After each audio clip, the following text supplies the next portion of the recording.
Olá, tudo bem com vocês?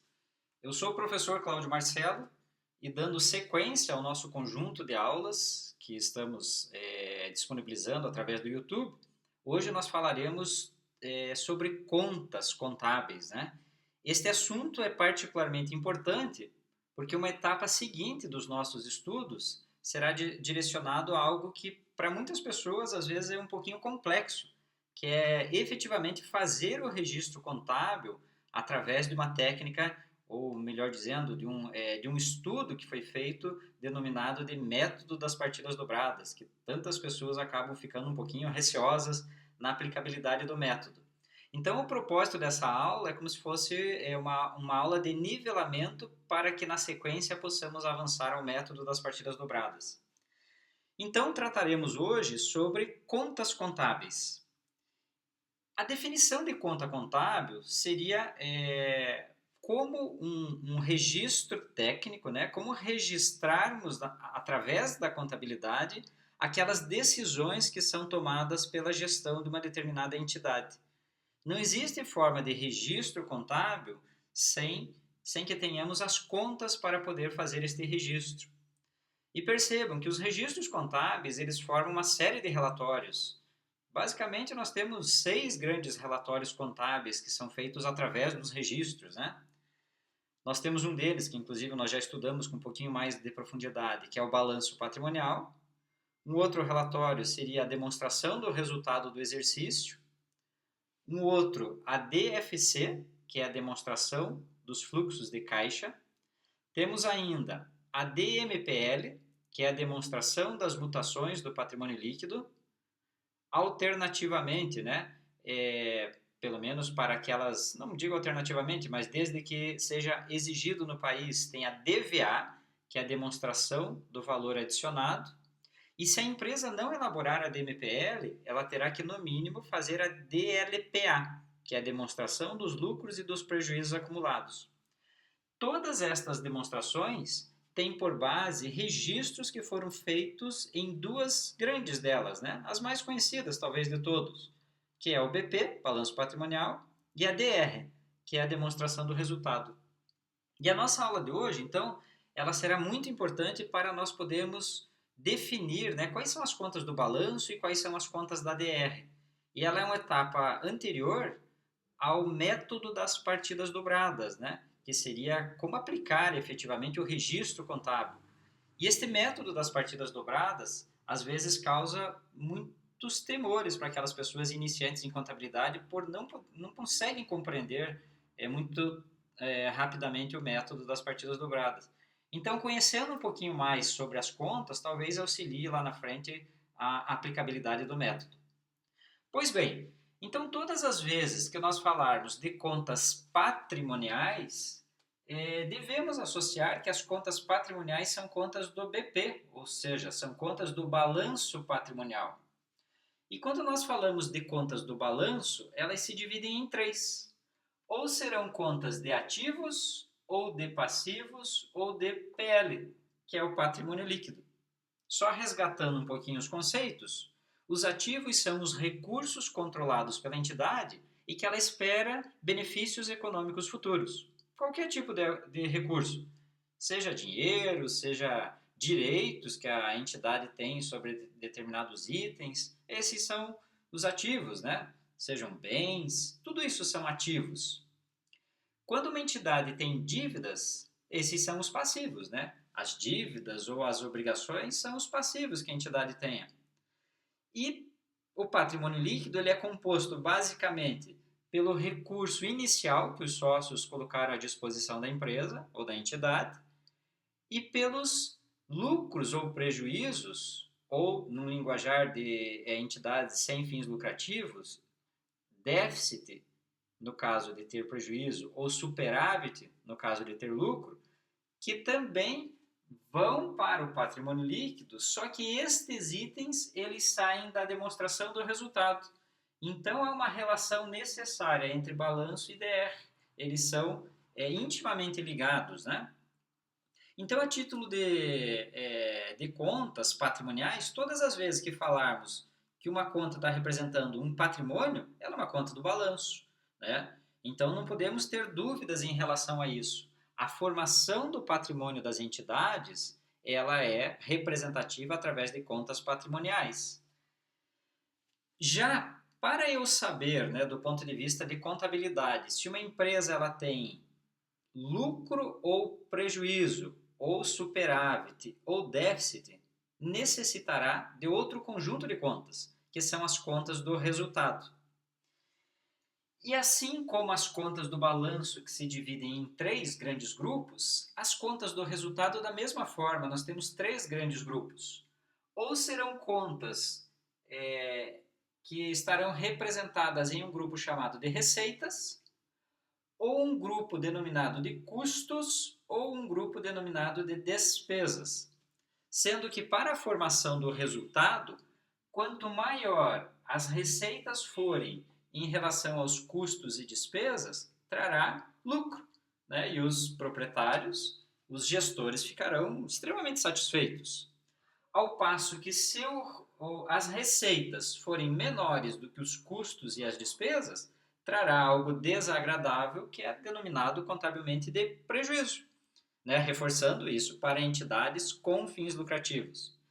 Mesmo aquelas entidades sem fins lucrativos, elas também poderão ter receitas, e tem, né?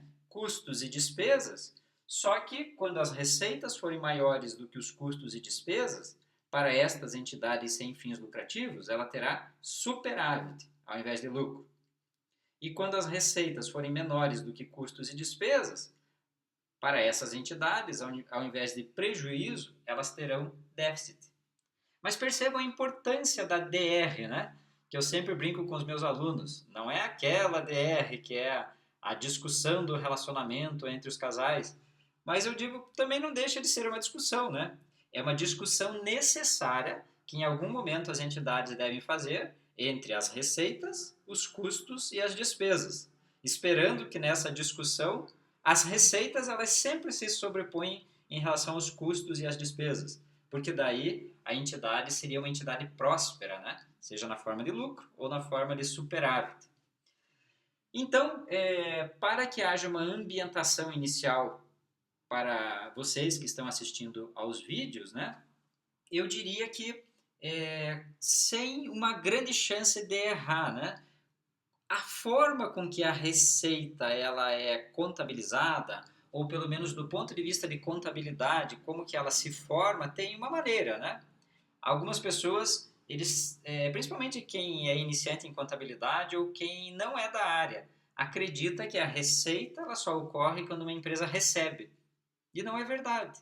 Essas pessoas também acreditam. Ah, uma empresa tem uma despesa, tem um custo quando paga algo, quando sai dinheiro.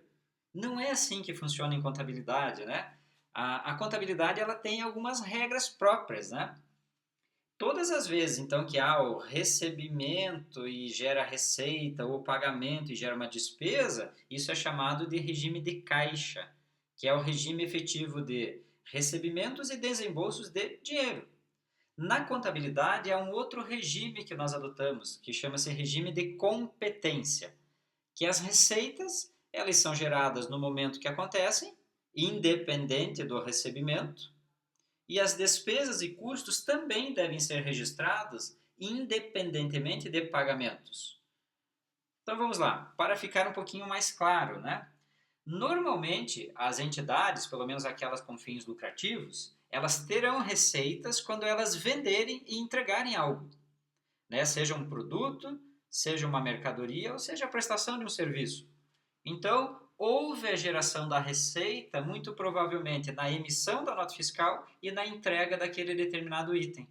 Nesse momento já gerou a receita. Percebam, independente das pessoas terem pago ou não, mas gerou a receita. Esta receita é chamada da receita principal que uma entidade pode vir a ter. Existem também aquelas receitas que basicamente todos os negócios têm e que não são da atividade principal, mas que gerou receita também, né? Imaginemos que nós somos uma empresa que vende veículos, vende automóveis. E em determinado período de tempo, sobra dinheiro no nosso caixa ou na conta de banco e nós aplicamos esses recursos. Estes recursos, eles vão gerar rendimentos, vão gerar receitas também, mas não é a receita principal, é uma receita decorrente do financiamento, então é uma receita de juros, mas não deixou de ser receita, né? Em relação a custos e despesas, há uma diferença técnica. Embora os dois reduzam o resultado, nós entendemos, não só eu, o professor Cláudio Marcelo, como os livros, né, como a academia entende, que custos ele está vinculado à produção. Né? Não vamos entender essa produção só como uma indústria, né? Mas todas as vezes que uma empresa tiver algum sacrifício financeiro relacionado à produção, isto gera um custo. Assim, por exemplo, o salário de uma pessoa lá da área chão de fábrica numa indústria, este salário será custo, porque ele está vinculado diretamente à produção de algo. No comércio, por exemplo, ao comprar um estoque por um determinado preço e eu dar baixa desse estoque, quando eu der baixa, der uma saída do estoque, ele vai para a demonstração do resultado também, na forma de custo, porque custou para eu ter aquele estoque. O valor que eu paguei na compra é um custo para mim, nesse caso, no ramo de comércio, né? Então, os custos estão vinculados à produção e à geração principal, à geração da receita. Já as despesas, elas são as despesas necessárias para o negócio, mas não estão de uma forma direta ou indireta vinculadas à produção. Normalmente as despesas, elas estão vinculadas à parte administrativa, à parte de vendas e às despesas financeiras. Esses são os três grandes blocos de despesas que nós podemos ter. Mas todos eles também compõem então as contas de resultado. Então, todas as vezes que mencionarmos receitas, custos ou despesas, é resultado. Todas as vezes que mencionarmos ativos, passivos ou PL, são contas patrimoniais. O problema é que às vezes não está tão claro assim, né? Então, nós temos que começar a associar contas a se elas são de patrimônio ou de resultado. Vamos a um exemplo. Então, conta de veículo. Comprei um veículo. Opa, se você comprou um veículo, isso vai representar não uma receita, não um custo e nem uma despesa. O veículo é um patrimônio, portanto, o veículo é uma conta patrimonial. Ah, mas o veículo, ele é um ativo, é um passivo ou um PL? Opa, veículo é uma conta de ativo, porque é um recurso que eu estou controlando. Eu apliquei esse recurso na empresa e ele está sendo controlado por mim. Veículo é uma conta patrimonial. Né? E assim nós vamos associando, então. Como eu falei anteriormente, toda vez que uma empresa vender, gerou o quê? Isto, gerou isso mesmo, uma conta de resultado. A venda gera receita. Toda venda é uma receita. E sendo receita, é resultado. Então, por esta associação, fica mais amistoso, pelo menos, compreender um pouquinho melhor as contas patrimoniais e as contas de resultado. Isso é muito importante, né, essa compreensão, para que possamos fazer a etapa seguinte, né, que seriam os lançamentos contábeis, através do método das partidas dobradas. Tá ok? Então espero que esta aula tenha servido para que vocês se ambientem com esses termos contábeis, contas patrimoniais e contas de resultado, e que na medida do tempo, com o aprofundamento que vocês venham a ter em contabilidade, fique mais fácil compreender como que se registra contabilmente as contas, tanto de balanço quanto as contas de demonstração de resultado, que será a etapa do nosso próximo vídeo. Espero que todos vocês tenham gostado. E se gostaram, deem um joinha lá dentro do meu canal no YouTube, que assim eu sempre fico compreendendo melhor se vocês gostaram dos vídeos ou não. E não deixe de fazer também comentários se vocês acharem pertinente. Eu espero que de alguma forma tenha contribuído e continue contribuindo para a formação contábil ou a formação no conhecimento de contabilidade de cada um de vocês. Ok? Muito obrigado pela atenção. Nos vemos no nosso próximo vídeo. Um abraço a todos.